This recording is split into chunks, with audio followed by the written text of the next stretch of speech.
Halo, perkenalkan, selamat malam. Kami dari kelompok 6 Bahasa Indonesia. Kami beranggotakan 5 anggota. Ada saya sendiri, Jason Kurniawan.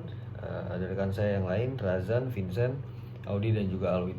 Pada kesempatan kali ini, kami akan membahas tentang bagaimana penerapan penggunaan bahasa formal dan informal di tengah-tengah perkembangan informasi dan teknologi yang begitu cepat.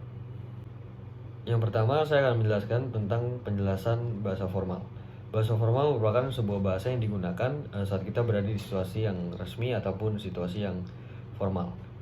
Kita juga dapat menggunakan bahasa formal ketika berbicara dengan orang yang asing ataupun orang yang baru kita kenal.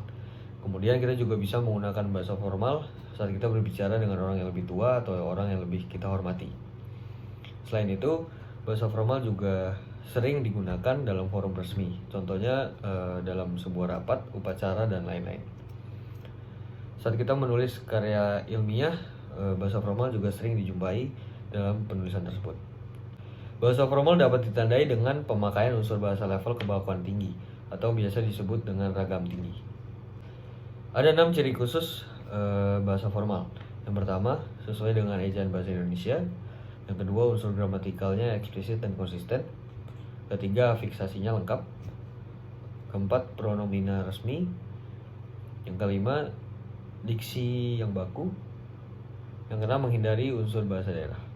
Fokus bahasa formal yaitu pengutamaan bahasa Indonesia.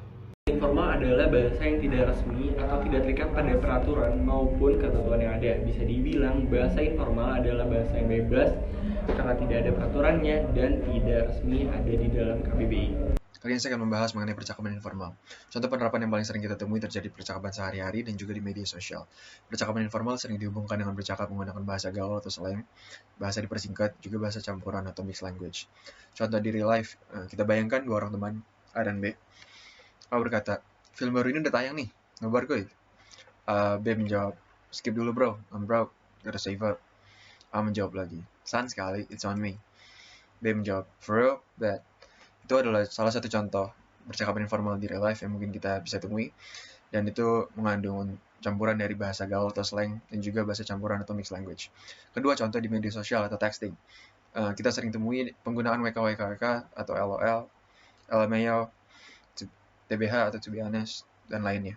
Itu dua hal tersebut, real life dan media sosial, adalah contoh-contoh yang bisa saya berikan mengenai. Contoh percakapan formal ditandai dengan penggunaan bahasa baku pada dialognya. Berbeda dengan percakapan non-formal yang menggunakan ragam bahasa yang lebih santai. Biasanya bahasa formal diterapkan di dalam situasi yang resmi, seperti di dalam lingkungan kerja, saat sedang wawancara, atau sedang menghadap kepada pemimpinnya. Fungsi ini bertujuan untuk membentuk identitas yang baik atau menjaga kewibawaannya. Walaupun di tengah-tengah perkembangan informasi dan teknologi yang begitu cepat, penggunaan bahasa formal masih sering diterapkan di dalam kehidupan sehari-hari, seperti di saat kita sedang berbicara kepada orang yang lebih tua.